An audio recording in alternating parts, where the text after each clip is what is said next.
Hi, hi, football family. You want to wonder what these pastries, bread, shoe, rubber, and yoga mats, what they have in common? It is not really a trick question or the start of a bad joke. It is actually a wild food science story. Today, we'll be unwrapping the mystery of this particular chemical, the yoga mat chemical, that has been making headlines and making people scratch their heads. Is it really dangerous? Or is the yoga mat in food being misunderstood? Or is it just the widest thing that we're going to learn about in our bread, in our pastries? Let's find out. Do you have any stack around you? You may just grab. So today, what is this particular chemical? This chemical is called azodicarbonamide. Just know it to be ADA. Why is it used in food that you and I consume? Are there scientific evidence of its health effects? Are there global regulations and bans concerning this yoga mat chemical? Should you and I avoid consumption of this ADA? So what is this ADA? Let's get into it for a second. But I promise we don't really need a chemistry degree for this. ADA for short is a yellow synthesized chemical. You can see it from the shape. You find it in bakeries, you find it in bread, in factories. It also helps yoga mats to be squishy, our shoes, especially when you look at the soles of our shoes, to be bouncy. So what are we really saying this afternoon? What are we really saying is that both your sandwich and your sneakers, they have the same mother, but what? Different father. It is called yoga mat because of this dual usage or major usage more in non-food materials. Still, it is this double life that makes people go. It's an ADA that is added to your wheat grain. You know how your wheat is? Your wheat grain is brownish. But when the flour from it comes out, it becomes what? Whitish. For what purpose? It helps, especially in bread, to make the dough stronger, elastic. If you need, you see, it becomes elastic. You could stretch it. And not only that, it gives your bread, what we call fluffiness. And especially knowing fully well that flour is used beyond making of bread. So when you are going to use it to display the whiteness, the ADA already gives an advantage in that particular flour or in that final product to make it to be white. And let's look at the amount that is used. The world body, if you're conversant on this food point, what we call the Codex Alimentarius Commission, allows the usage to be 45 parts in a million. That is, you get a million, just 45 parts of it in a million. So if it is just 45 in a million, then why the concern? The concern is because of the byproduct of this ADA during the process of baking. You bake your bread, you bake your cake, and this byproduct is called semicarbazide. There are other byproducts that are not of any concern, but this semicarbazide has been reported to be a problem. Let's go to the science.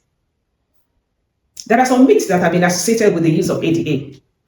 There's no doubt where ADA is majorly used, factory workers breathe in a lot of ADA, and has been reported that it results in coughing and sneezing.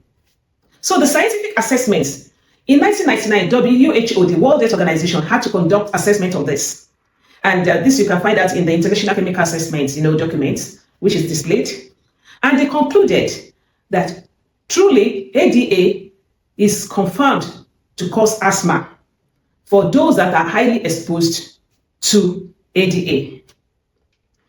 Several workplace investigations were carried out. However, They observed that in animal studies, there was no significant irritation to the skin, to the eyes, or respiratory systems at low or to moderate exposures. It was also reported at a level of more than 1,250 milligrams per kg per day, ADA caused kidney inflammation and damage. But let's look at it. This is far beyond the level that is tolerable in wheat flour. They also reported that ADA caused the DNA alteration in bacteria, but not in human being or any mammalian systems, not even rats. So there's no real solid evidence of the carcinogenicity of ADA. Peradventure, there could be a slight overconsumption. It is reported that ADA easily converts to biurea. And what does that mean? At the end of the day, you urinate, it goes into our urine. Olofin Journal 2022 also reported that ADA caused inflammation to buttress earlier submission by WHO. But the question is, the dosage in the experiment was beyond the 45 parts per million.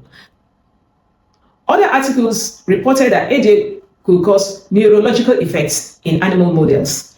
And we all know, before you could go to human models, animal models are used in inferring subsequent effects of any drug, food additives, even in man.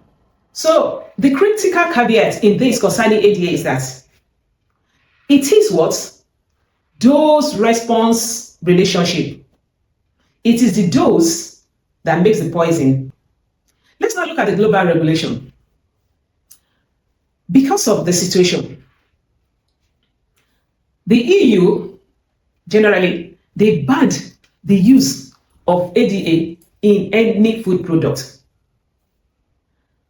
because they went ahead in the assessment reporting that ADA was also found in baby food.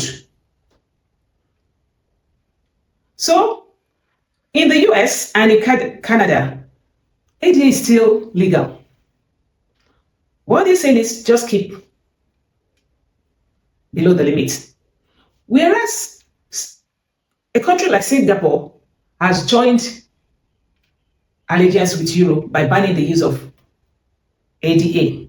Now, the European Union Food Regulatory Authority, which we all know to be the European Food Safety Authority, they didn't ban ADA because of the direct toxicity as highlighted, but they are just trying to play safe due to insufficient data, to establish the safety and the precautionary principle. And I will say, between EU and US is this just a fundamental differences, concerning their regulatory philosophy. May we now say, if there is hullabaloo about this particular chemical, what is the stand of industries?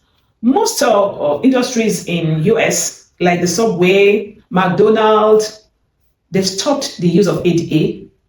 So not even in the flour that is the major ingredients. So when you pick imported products made from flour, you look out for ADA in the label. And how do you know this? ADA is classified as E927. For us, ADA in bread is, or in any pastry products, is of low risk.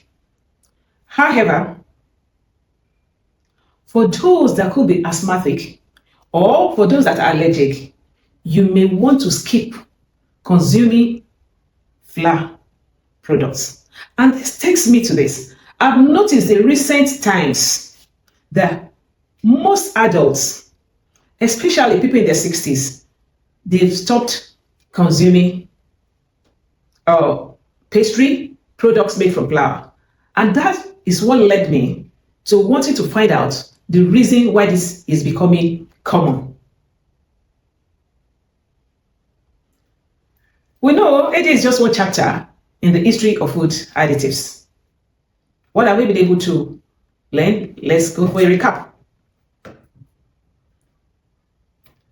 ADA is just a food additive that is used in minutest quantity when compared to the risk assessment. It's not a poison. It is legal in some countries, though banned in other countries. It is safe at low doses. It's only risky at high exposures. You avoid it if you have asthma. Your power as a consumer is to do what? Is to read label. So it's either a variant or just a misunderstood ingredient. You have the power to choose based on this information. Thanks for hanging out with me on the Food Point today. If you had fun and learned something new, please don't forget to subscribe, hit the subscription button, like, and share. Thanks, and see you in the next episode.